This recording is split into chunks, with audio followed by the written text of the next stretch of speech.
அன்பு சேர்ந்த பிரியாணிய கூட இருக்கவங்க என்ன பண்றாங்க, நெறைய காரெல்லாம் போட்டு அன்பு அவமானப்படுத்தணும், அசிங்கப்படணும், அன்பு இந்த இடத்த விட்டு போணும்னு சொல்லிட்டு பிளான் பண்ணி இந்த விஷயத்த செய்றாங்க. அதனால அன்பு பிரியாணி பார்த்துட்டு எடுத்துட்டு போயிட்டு சர்வ் பண்ணுறதுக்காக வைக்கிறாரு. மக்களும் சாப்பிட்றதுக்காக கஸ்டமரும் வராங்க. சாப்பிட்டுட்டு ரொம்ப காரமா இருக்கு இந்த மாரி பிரியாணி அப்படின்னு சொல்லிட்டு திட்டி விடுறாங்க. அன்பு எல்லார் முன்னாடியும் அவமானப்படுறாரு.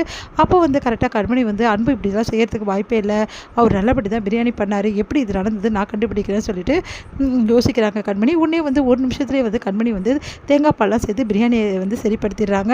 அதனால கஸ்டமரும் ரொம்ப நல்லா இருக்கு பிரியாணி சொல்லிட்டு பாராட்டுறாங்க. எப்படி கண்மணி இப்படி பண்ண அப்படின்னோடனே, இது பெரிய விஷயமே இல்லை, அவர் நல்லா தான் பிரியாணி பண்ணார், இதில் யார் இந்த மாதிரி காரத்தை கலந்ததுன்னு இப்போ சொல்ல போகிறீங்களா இல்லையா அப்படின்னு சொல்லிட்டு கேட்குறாங்க. அதுக்கு காரத்தை யாரோ கலந்தாங்களா அப்படின்னோடனே, ஆமாம் இங்கே பாருங்கள் இந்த மாதிரி பண்ணாதீங்கன்னு உடனே அன்பு நான் பார்த்துக்கிறேன் அதை விடு கண்மணி அப்படின்னு சொல்லிட்டு போயிடுறாரு. இங்கே அவங்கள அன்பு வான் பண்ணுறாரு. நீங்கள் தான் பண்ணீங்கன்னு நல்லா தெரியும், ஆனால் இந்த மாதிரி காரம் அதிகமானதுக்கு காரணம் நீங்கள் தானே, நான் சொன்னேன் உங்களுக்கு தான் அசிங்கம், இதுக்கப்புறம் இந்த மாதிரிலாம் வச்சுக்காதீங்க அப்படின்னு சொல்லிட்டு அவங்கள வான் பண்ணுறாரு அன்பு. அடுத்து கண்மணிக்கு அன்பு தேங்க்ஸு சொல்கிறாரு.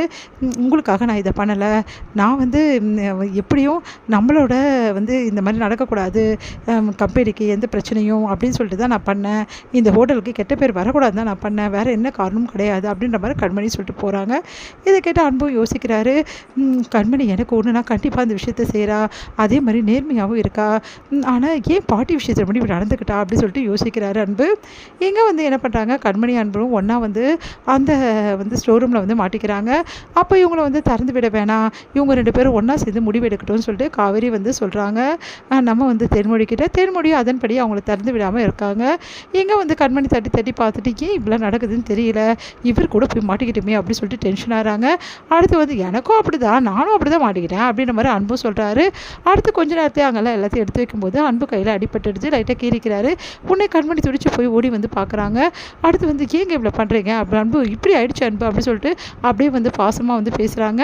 அடுத்து யோசிச்சுட்டு ஐயோ நம்ம ஏன் இப்படி பண்ணுறோம், தன்னை அறியாமல் இப்படி பண்ணிட்டோம் அப்படின்னு சொல்லிட்டு விலகி போகிறாங்க. உடனே என் மேலே இவ்வளோ பாசம் வச்சுருக்க, அதுக்கப்புறம் எதுக்காக இப்படிலாம் நடந்துக்கிட்ட, என் பாட்டுக்கிட்ட கொஞ்சம் அட்ஜஸ்ட் பண்ணி நீ போயிருந்தீங்கன்னா நம்ம 2 பேரும் பிரிஞ்சிருக்க வேண்டிய அவசியமே இல்லைல்ல அப்படின்றாங்க. இதை பற்றி பேசுறதுக்கு எதுவுமே கிடையாது, உங்கள் பாட்டி என்ன பண்ணாங்க என்ன பேசுனாங்கன்னு உங்களுக்கு தெரியுமா அப்படின்னு சொல்லிட்டு கேட்குறாங்க. அதை கேட்டுட்டு அப்படி என்ன தான் பேசினாங்க என் பாட்டி மேலே குறை சொல்லிட்டு இருக்க, உங்கள் பாட்டி ரொம்ப தவறான விஷயத்த பேசினாங்க, என் அம்மாவையும் என் சித்தப்பா பற்றி ஒன்றா சேர்த்து பேசினாங்க, அந்த விஷயம் உங்களுக்கு தெரியுமா, அதனால தான் நான் கோவப்பட்டேன் அப்படின்னு ஒன்று அதிர்ச்சி அடைகிறாரு. நீ என்ன சொல்கிற அப்படின்னு திடீர்னு கதவை யாரோ திறக்கிறாங்க. பார்த்தா அங்கே ஒர்க் பண்ணுற அந்த பொண்ணு கதவை திறக்கிறா.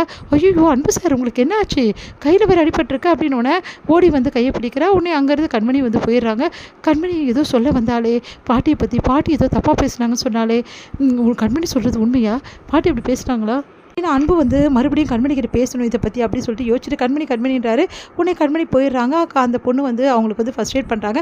என்ன அன்பு சார் இப்படி பண்ணுறீங்கன்னு சொல்லிட்டு கையை பிடிக்கிறாங்க. சந்தோஷம் தாங்க முடியல. அன்பு கையை பிடிக்கிறது, பரவாயில்லைங்க விடுங்க நான் பார்த்துக்கிறேன்றாங்க.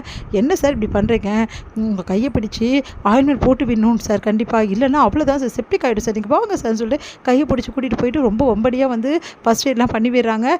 இதெல்லாம் பார்த்துட்டு அன்பு யோசிச்சுட்டே இருக்காரு. கண்மணிக்கு அப்படியே பார்த்துட்டு பார்க்காம அங்கேருந்து போயிடுறாங்க. இதெல்லாம் பார்த்துட்டு செம்ம டென்ஷன் ஆகிடுறாங்க தேன்மொழி.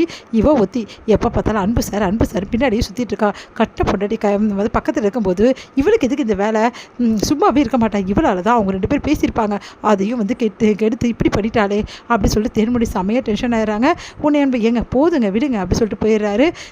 உடனே பாவம் அன்பு சார் இப்படி அடிபட்டிருக்கு எப்படி சாப்பிடுவார், ஏன் நீயே போய் ஊட்டி விட அப்படின்றாங்க. ஊட்டி விடணும்னு எனக்கும் ஆசை தான், ஆனால் அது நடக்குமான்னு தெரியலையே அப்படின்றாங்க.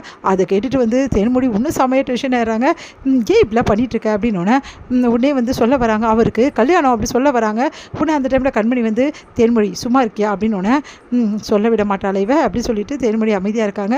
நீங்கள் என்ன சொல்ல வந்தீங்க அப்படின்னோடனே, பார்த்து கொஞ்சம் பழகுமா, தேவையில்லாதெல்லாம் ஏமா இப்படி பண்ணிகிட்ருக்கேன் அப்படின்னு தான் சொல்ல வந்தேன்னொன்னே, நீங்களும் கண்மணியும் ஒரே மாதிரி தான் எனக்கு அட்வைஸ் பண்ணுறீங்க, ஆனால் என் தலையில் எதுவும் ஏறாது எங்களுக்கு தான் தெரியுமே அப்படின்னு